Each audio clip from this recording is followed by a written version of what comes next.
Imagine living in a village where the sunset doesn't mean rest. It means the hunt is about to begin, and you are the prey. For 5 terrifying years, a small community in northern India was systematically stalked by an invisible killer. It didn't just kill, it vanished with its victims into the night, leaving no trace behind. It happened so often and so silently that the locals stopped believing it was an animal at all. They were convinced they were being punished by a demon. But one grandfather refused to accept that it was supernatural. He decided to climb a tree, sit in the dark, and look the devil right in the eye. Now, if you're a fan of scary, creepy encounters told in storytelling format, you've come to the right place. Please hit that like button if you think you'd be brave enough to join the stakeout, and make sure to subscribe and turn on notifications so you don't miss our next descent into the unknown. Let me know in the comments, would you have stayed out there for night number 6? Now, let's get into tonight's story.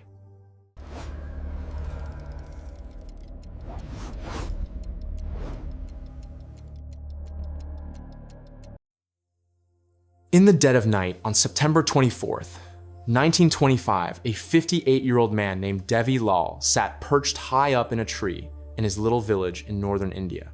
Several of Devi's friends and neighbors were also sitting in trees nearby, and everyone was being totally silent, constantly scanning the tall grass below, looking for movement.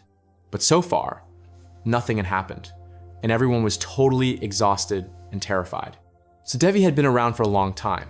He was a grandfather, a respected elder, and he remembered a time that was not even that long ago when this village was a happy, bustling place where, families could walk from house to house at night and everyone felt safe. But that all changed 5 years earlier in 1920, because starting in that year, people in this village started dying. Or more specifically, people in this village started getting snatched by someone they didn't know. It was like randomly people would just step out onto their porch and then vanish into the dark, only to turn up horribly mutilated days later, or people just vanished and were never seen again. Over the course of these 5 years, 125 people from this village and the surrounding area had been killed, and nobody knew why. And 125 people, to put this in perspective, was nearly wiping out entire families in this region. This was so widespread that everybody in Devi's village personally knew someone who had been killed by whatever was plaguing this area. And at some point, the people in this village began to think that clearly a demon is responsible for this. I mean, this is so pervasive, and this thing is so silent that this can't be an animal or a person. This is like, a curse or something, or this is the wrath of the gods. We don't know, but it's supernatural.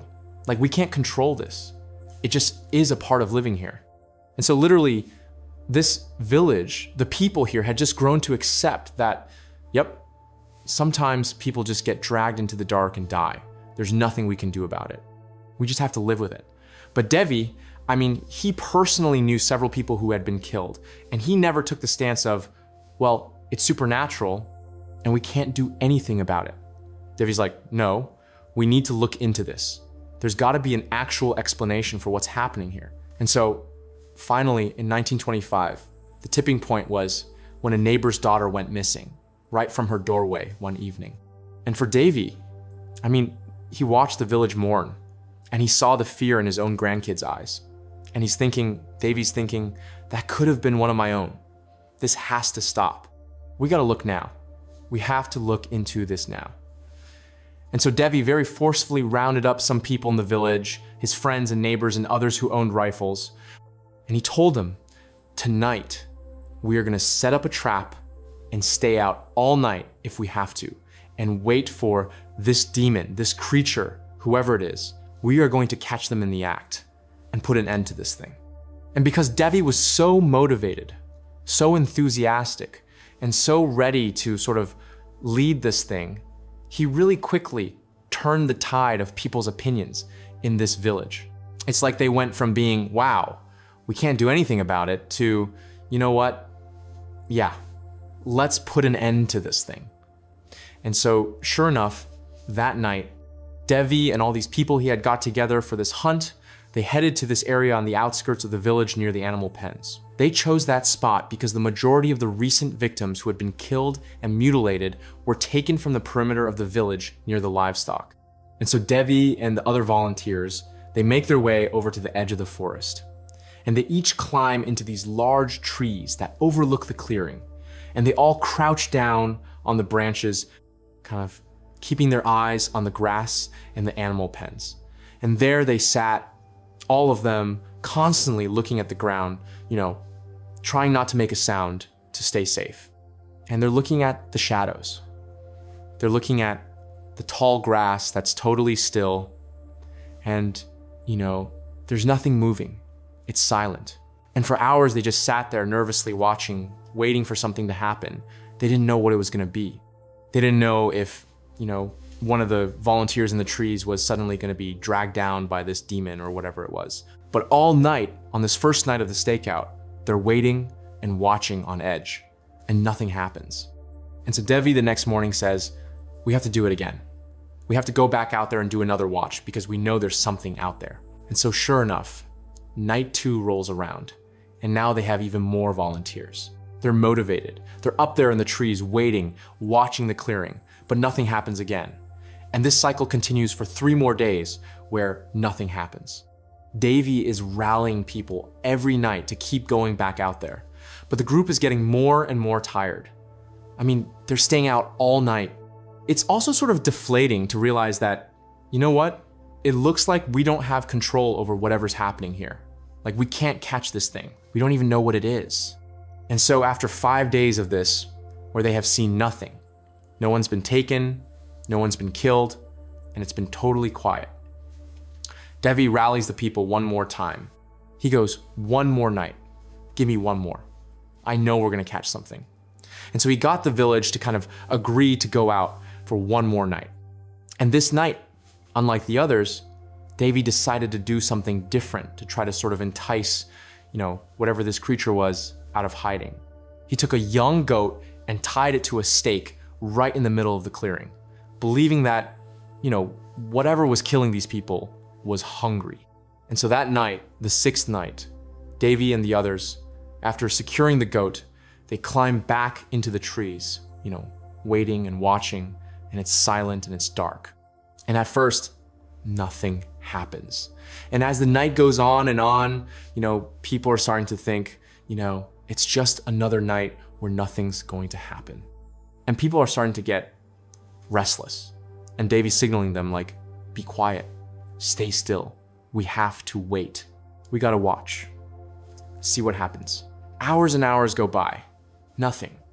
But then, just before dawn, when the moon was low and the shadows were long, the goat suddenly stopped bleeding and froze.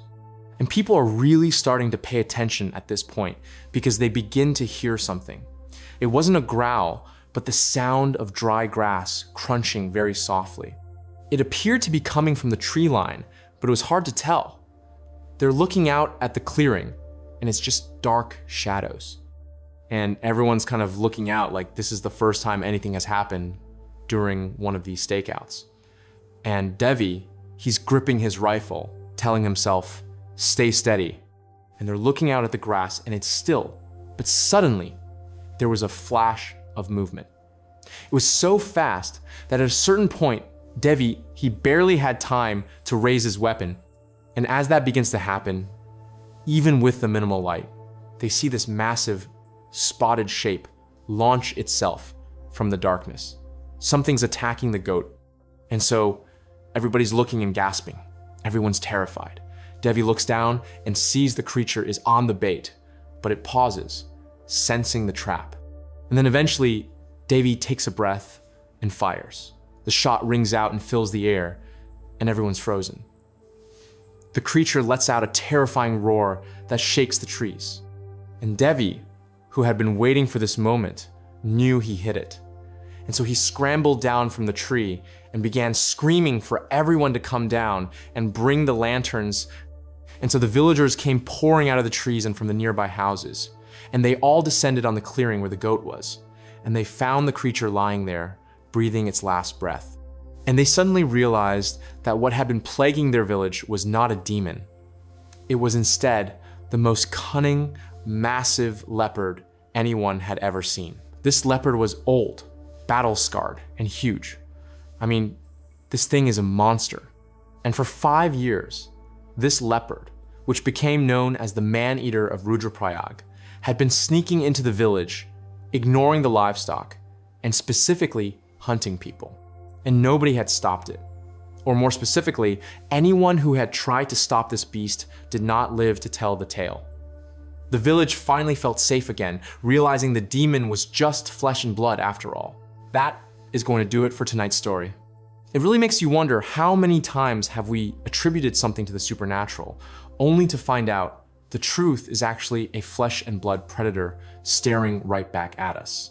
Devi Lal definitely had nerves of steel to sit in that tree for 6 nights straight, knowing that monster was out there. If you got a chill from tonight's video, please give that like button a tap. It really helps the channel out. And if you're new here and want more strange and suspenseful stories, consider subscribing and turning on notifications so you never miss a video. Also, I want to hear from you. Have you ever experienced something you couldn't explain? Whether it's a creepy encounter, a glitch in reality, or something that just made your hair stand on end, I want to read it. Write it down and email it to me at mycreepyencounter@gmail.com. Your story might just be the next one I tell. Thanks for hanging out, and until next time, stay safe.